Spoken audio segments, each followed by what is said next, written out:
तो ये खबर मैनपुरी से है, जहां मैनपुरी के नवीन गल्ला मंडी में आढ़तियों और व्यापारियों द्वारा मैनपुरी सांसद डिंपल यादव व करहल विधायक तेज प्रताप यादव के सम्मान में एक अभिनंदन समारोह आयोजित किया गया, जिसमें दोनों जनप्रतिनिधियों का माल्यार्पण एवं चांदी का मुकुट पहनाकर सम्मानित किया गया। वहीं कार्यक्रम में शिरकत करने पहुंची डिंपल यादव ने सैकड़ों गरीब और असहाय महिला पुरुषों को कंबल का वितरण किया और वहीं जनता की समस्याओं को भी सुना। इसके बाद वे मीडिया से रूबरू हुई। उन्होंने बीजेपी सरकार पर निशाना साधते हुए देश में बढ़ती हुई महंगाई और महंगी छात्रों की शिक्षा, दिल्ली व प्रदेश के मिल्कीपुर में हो रहे चुनाव के अलावा यूसीसी को लेकर घेरा है। वहीं कुंभ में सपा के राष्ट्रीय अध्यक्ष अखिलेश यादव के संगम में डुबकी लगाने के बाद हो रही राजनीति को लेकर बड़ा बयान देते हुए उन्होंने क्या कुछ कहा है, देखिए रिपोर्ट। राष्ट्रीय अध्यक्ष अखिलेश यादव ने कहा है कुंभ जैसे स्थान पे, खासतौर से प्रयागराज में राजनीति नहीं होनी चाहिए। आप देख रही हैं कि अखिलेश यादव के डुबकी लगाने के बाद भी राजनीति बहुत गरमाई है। जी, मैं अगर हम देखें तो ये कुंभ ऐसा तो नहीं है कि पहली बार हो रहा है। जाने कितने हजारों वर्ष पहले से कुंभ होता चला आया है और होता चला आएगा आगे भी। तो जिस तरह से मौजूदा सरकार इस पे राजनीति करने की जो पूरी इनकी जो मंशा दिखाई दे रही है, ये सरासर सही बात नहीं है। कहीं ना कहीं अपने खामियों को छुपाने के लिए, क्योंकि अगर आज हम देखें कि जो रोजगार की जो व्यवस्था है और जहाँ सड़कें देखें, चाहे हम मंडी देखें, चाहे हम अपनी स्वास्थ्य सुविधाओं को देखें, मेडिकल कॉलेजेस देखें और हमारे CHCs देखें, PS जो हमारे जो प्राइमरी जो हेल्थ सर्विसेज है उनको देखें, तो कहीं ना कहीं पूरी व्यवस्था चरमराई हुई है। हमारे प्राइमरी स्कूल्स की जो व्यवस्था जो होनी चाहिए और जिस तरह से बजट पे लगातार कटौती कर रहे हैं ये लोग, तो कहीं ना कहीं अपनी नाकामियों को छुपाने के लिए इतना इसको बढ़ा चढ़ा के कहा जा रहा है। और ये अच्छी बात है कि हमारी संस्कृति का अग्रिम हिस्सा कुंभ है। पहले भी हजारों साल पहले था, आज भी है और आने वाले समय में भी रहेगा और ये हमेशा रहेगा।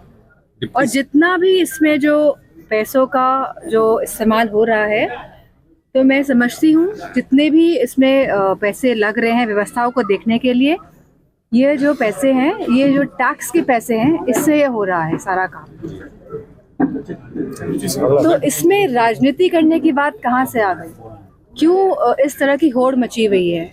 ये बात ऐसा तो नहीं कहेंगे समझ से परे है, क्योंकि हम जानते हैं कि क्या भावना के साथ और किस मंशा के साथ ये सब हो रहा है। अच्छा, धार्मिक स्थान में कुंभ में खासतौर से योगी ने कैबिनेट मीटिंग बैठाई, कैबिनेट किस तरह से देखती हैं? हमेशा, क्योंकि बहुत बड़ी स्तर पे यह कुंभ का ये जो पूरा मैनेजमेंट होता है, बहुत करोड़ों लोग आते हैं इसमें हिस्सा लेने के लिए, तो नेचुरली इसमें एक मीटिंग नहीं कई मीटिंग्स बिठानी पड़ती है, क्योंकि पूरी व्यवस्था देखने का जो जिम्मेदारी है वो सरकार की होती है। डिप्टी सीएम केशव प्रसाद मौर्य का कहना है कि कांग्रेस और समाजवादी पार्टी में मानसिक दोष है, उसका इलाज वो कराएं या ना कराएं, मगर ये कुंभ जाके स्नान जरूर करें। इसको लेके मैं क्या कहूँ इस बात पे? दिल्ली में ये कि यूसीसी उत्तराखंड में खासतौर से यूसीसी लागू होने वाला है। जहाँ भाजपा प्रशासित राज्य है वहाँ पे यूसीसी लागू करने की भाजपा की रणनीति है। यूसीसी लागू होने को लेके आपका और समाजवादी क्योंकि भारतीय जनता पार्टी का जनाधार लगा जो रिजल्ट्स रहा है, तो कहीं ना कहीं भारतीय जनता पार्टी को नुकसान हुआ है और ये बात वो समझ रहे हैं। इस वजह से वो इस तरह के मुद्दे लेके आ रहे हैं कि उनका जनाधार जो घट रहा है, कहीं ना कहीं उसको वो घटने ना दे। दिल्ली विधानसभा चुनाव चल रहे हैं, भारतीय जनता पार्टी कह रही है इस बार कमल खिलेगा, लेकिन केजरीवाल कह रहे हैं जो कि समाजवादी पार्टी का गठबंधन भी है। मैं समझ, आप जो पार्टी है वो पूर्ण बहुमत के साथ, पूर्ण बहुमत आपको और हमारे अरविंद केजरीवाल जी को मिल रहा है। अच्छा, योगी जी प्रचार में गए थे दिल्ली, वहाँ उन्होंने कहा केजरीवाल पे तंज कसा था, क्या यमुना जी में वो डुबकी लगा सकते हैं? उस पे अखिलेश यादव ने डिफेंड करते कहा है कि क्या योगी जी मथुरा के यमुना में या गोमती नगर में जाके पानी पी के अपना इस चैलेंज को स्वीकार कर सकते हैं क्या? अगर आप देखेंगे लखनऊ में आके गोमती की जो हालत है, अगर इससे रूबरू होंगे तो हमें पता चलेगा कि किस स्तर से भारतीय जनता पार्टी की सरकार काम कर रही है, गंगा की सफाई के लिए हो, चाहे गोमती की सफाई के लिए हो, चाहे यमुना की सफाई के लिए हो। और जहाँ करोड़ों रुपए, हजारों करोड़ रुपए गंगा की सफाई के नाम पे सरकार चट कर गई है, तो कहीं ना कहीं ये प्रश्न चिन्ह लोगों को उठाना चाहिए कि माँ गंगा आज तक साफ क्यों नहीं हो पाई थी।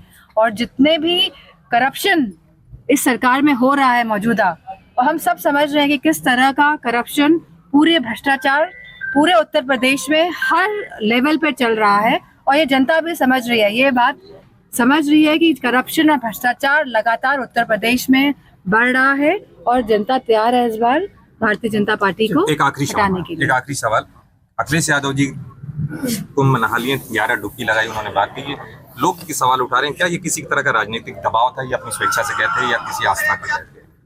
मैं समझती हूँ सबको अधिकार है कि वो कभी भी कहीं भी जा सकता है, किसी भी मंदिर मस्जिद के दर्शन करने जा सकता है, और जो ये सवाल प्रश्न चिन्ह उठाते हैं तो मैं समझती हूँ वो जो हमारा अधिकार है, जो हमारे सिटीजनशिप का जो अधिकार है, उसका कहीं ना कहीं हनन कर रहे हैं। और मीडिया वाले भी मैं समझती हूँ जो पूछते हैं कि आप कब जाएंगे, तो मैं समझती हूँ कि स्वतंत्रता होनी चाहिए लोगों के पास, क्योंकि स्वतंत्रता से ही शक्ति आती है कहीं ना कहीं, तो आप इस शक्ति को नष्ट ना करें। मिल्कीपुर में उपचुनाव हो रहा है, मिल्कीपुर 5 तारीख को वोटिंग होनी है। मिल्कीपुर में बीजेपी कह रही है कि इस बार मिल्कीपुर में कमल का फूल खिलेगा।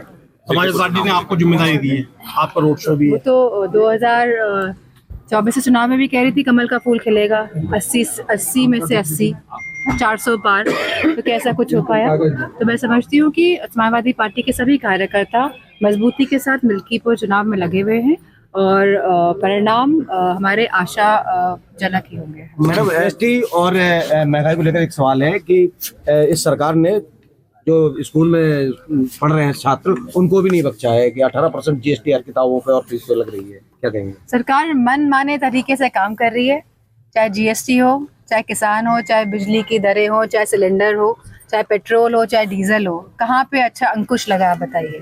लगातार महंगाई पूरे देश में और प्रदेश में बढ़ रही है और इसका असर ये हो रहा है कि हमारा किसान और हमारा जो युवा है वो इसकी चपेट में आ रहे हैं।